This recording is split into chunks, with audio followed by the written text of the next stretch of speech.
saving the faith in the eighth. Let's make America great again. Honest.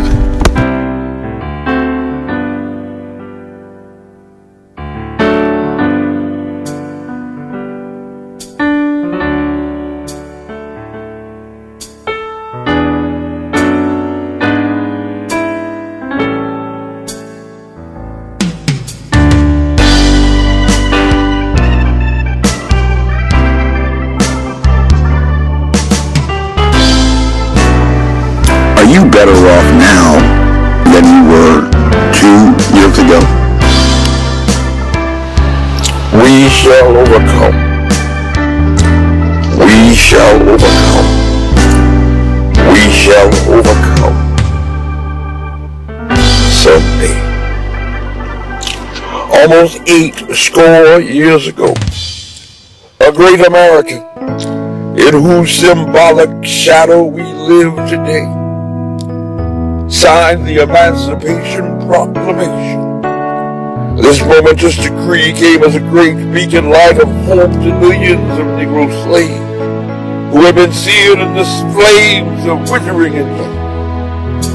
It came as a joyous daybreak to end the long nights of their captivity. But over 150 years later, the people of color and the poor are still not free, but not always by order of a law, as by a conscious choice. 150 years later, the lives of people of color and the poor are still sadly crippled by the manacles of segregation and the chains of discrimination, but not always by order of a law, as by a conscious choice. 150 years later, the lives of people of color and the poor are still sadly living on a lonely island of poverty in the midst of a vast ocean of material prosperity. But again, not always by order of the law, as by a conscious choice.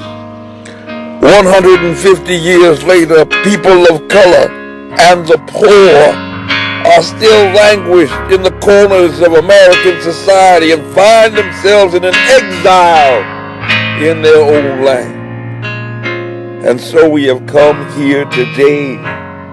We have come here today to dramatize a very shameful condition.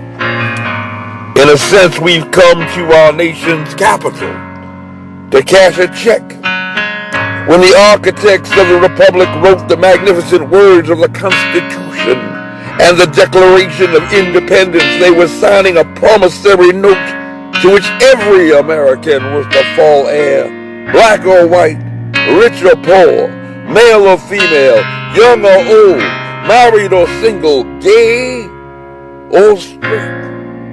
This note was a promise that all men, yes, all men and women too, would be guaranteed the unalienable rights of life, liberty, and the pursuit, not of property, but the pursuit of happiness.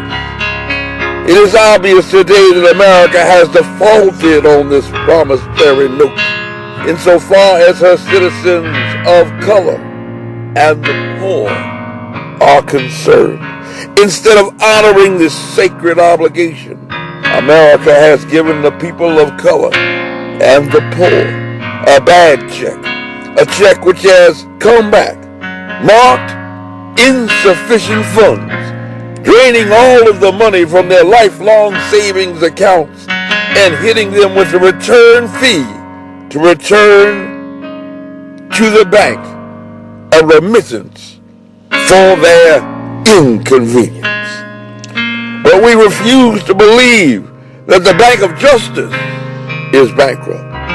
We refuse to believe that there are insufficient funds in the great vaults of opportunity of this nation.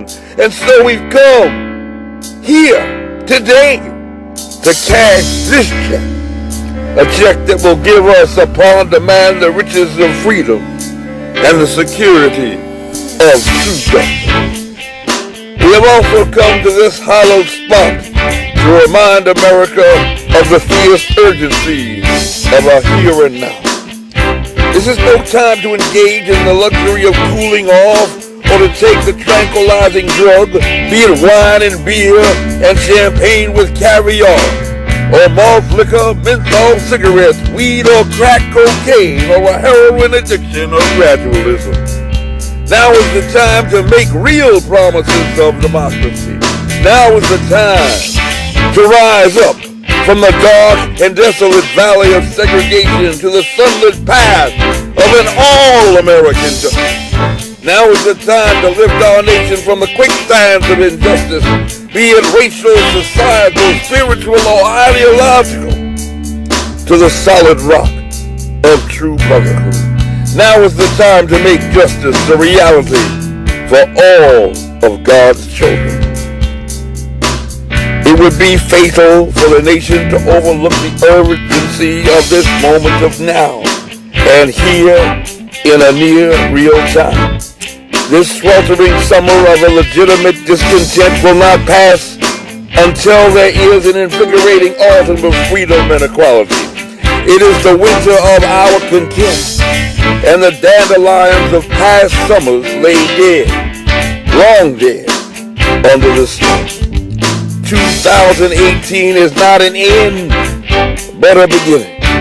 And those who hope that peoples of color and the nation's poor, who are always with us, needed to blow off steam with token protests and token appointments, and will now be content, will have a very rude awakening, waking up surprised on an election day if this nation returns to business as usual. And there will be neither rest nor tranquility in America until all people are granted their citizenship rights and attendant privileges. The whirlwinds of revolt will continue to shake the foundations of our nation until that bright day of justice emerges. And we are going to shake things up. We can never be satisfied as long as the anyone is the victim of the unspeakable horrors of brutality.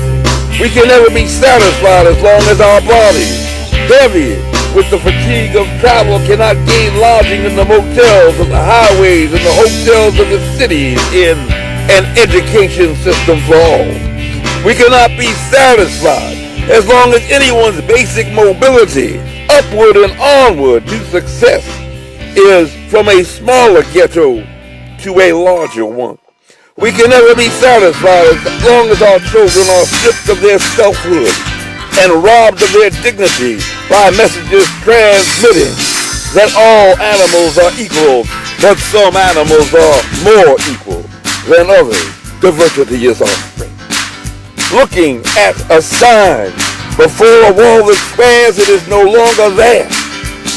We cannot be satisfied as long as anyone who so freely chooses to exercise his right cannot vote, or if anyone, anywhere in a land of freedom and promise believes that he has nothing for which to vote, or is forced to buy his vote from the company store. No, we are not satisfied, and we will not be satisfied until justice rolls down like water and righteousness like a mighty stream. And I must protest that over 50 years after a friend of my dear father spoke not far from here in this place, I am not pleased that one day has not yet come when this nation will have risen up to live out the true meaning of its creed. We hold these truths to be self-evident, that all men are created equal. I am not pleased that one day has not yet come on the red hills of Georgia, or much less in cafes in nearby Georgetown, when the sons of former slaves and sons of former slave owners can sit down together at a table of true brotherhood. I am not pleased that one day has not yet come when an old Dominion state, especially in a place that delivered record votes for a woman president that once held the seat of government for a confederacy, a state once sweltering with the heat of injustice, sweltering with the heat of oppression, will have been transformed into an oasis of freedom and justice. Despite taking 5 long years to proceed with all deliberate speed to implement a decree from the nation's highest court in the land to just desegregate our public schools, albeit without reported incident. I am not pleased that our dear little children do not yet live in that one day in a nation where they will not be judged by the color of their skin, quota for demographic, and diversity for the virtue of a pretty picture, but by the content of their true character and ability. But I still yet have a dream today. I have a dream that one day, a ways down in Alabama, with its so-called vicious racism, with its governor so-called to reject those once and former lip-dripping with the words of interposition and nullification. One day right there in Alabama, sweet old Alabama, little black boys and black girls will be able to join hands with little white boys and little white girls and sisters and brothers. I have a dream today. But still I am not pleased that one day has not yet come when every valley shall have been exalted and every hill and mountain shall have been laid low.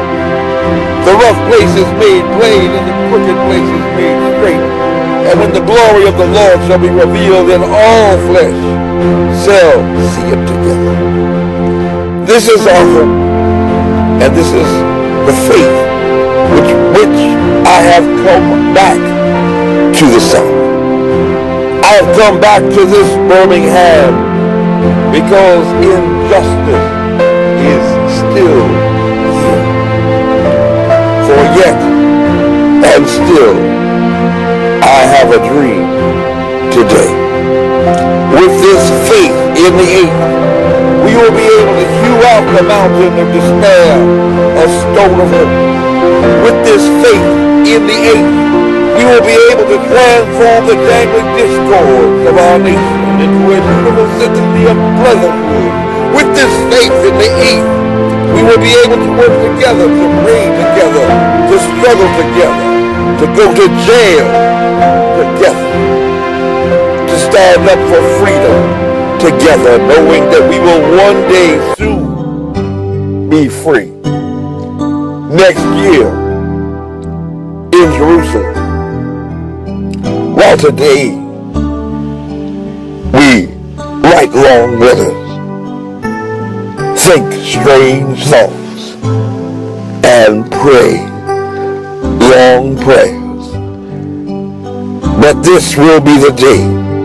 This will be the day when all God's children will be able to sing with new meaning. My country, 'tis of thee. Sweet land of liberty, of thee I sing. Land where my fathers died, land of the pilgrim's pride. From every mountainside, let freedom ring. And if America is to be truly great again, we must use life to make it so. And so let freedom ring from the prodigious hilltops of New Hampshire Avenue in D.C. Let freedom ring from the mighty mountains of New York Avenue across the way. Let it ring from the heightening Alleghenies of Pennsylvania Avenue to let a not my president know that he is welcome in a land called America. Let freedom ring from the snow-capped Rockies of a color blindness to a critical degree of impairment, ordering our steps to treat all persons equal under the law. Let freedom ring from the courageous notes of a call or phone. I never have to hear that I don't know who he or she is. A man will always tell you his real name. But not only that, let freedom ring from a stone mountain of Georgia, vicinity of Piney Branch at Brentwood Station, where 21.5 hours a day young girls are risking their sweet lives to kill their precious baby.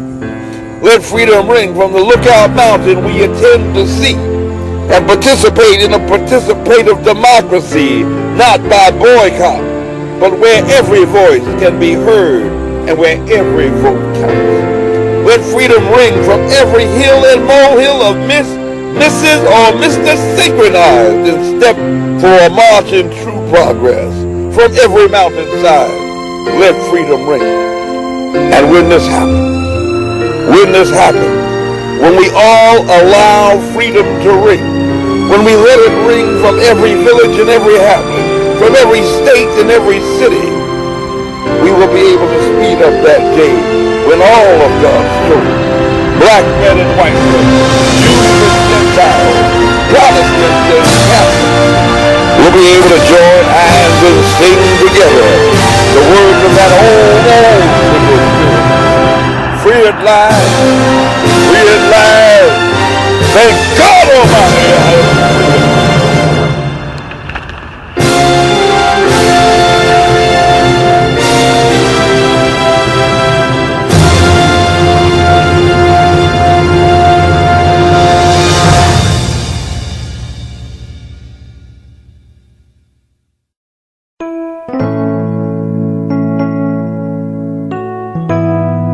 You can't save the world if you are never born. May the Lord add a blessing to the reading and hearing of His holy word. Amen.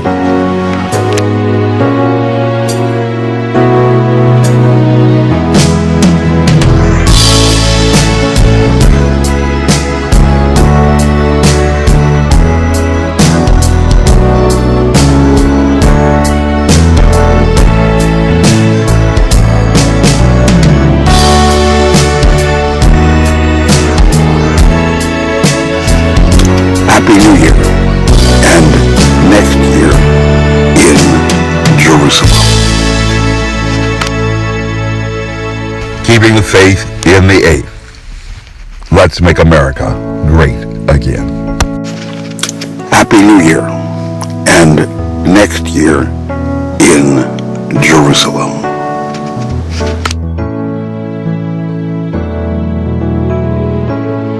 Honest.